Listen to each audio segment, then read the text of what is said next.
You're watching Local 10, home of Local10.com.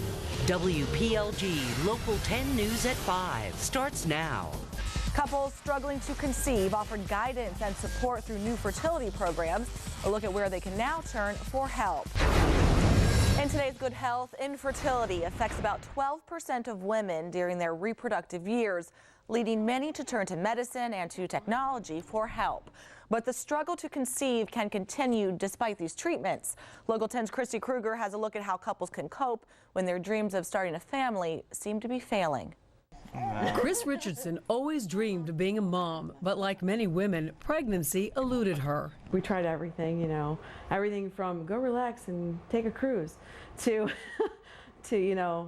just everything that was out there. Including several rounds of fertility treatments. Every time you didn't succeed, it felt like a miscarriage.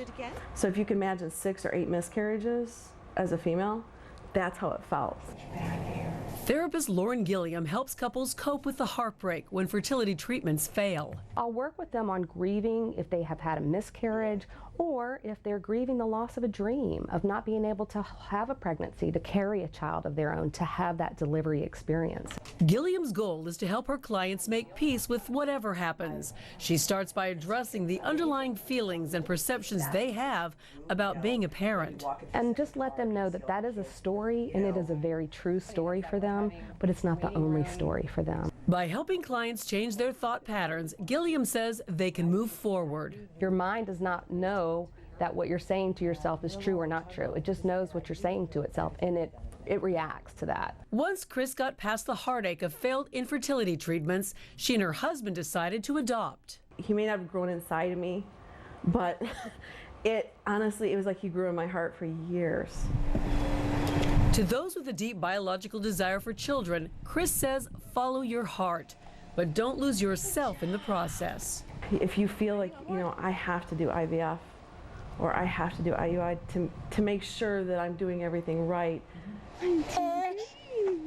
then do it, but don't put yourself through such turmoil that it really affects who you are as a person. According to the Centers for Disease Control and Prevention, slightly more than half of the fertility treatments performed in 2010 ended up with a successful pregnancy. Mental health experts say accepting those odds before you start treatment can ease the heartbreak of failed fertility treatment. With your health news, I'm Christy Kruger, Local 10 News. It's a struggle for so many couples out there. Many women have to stop fertility treatments to protect their own health. But tonight on Local 10 News at 11, we'll share the story of a South Florida woman who went beyond the norm, going through more than a dozen rounds of IVF.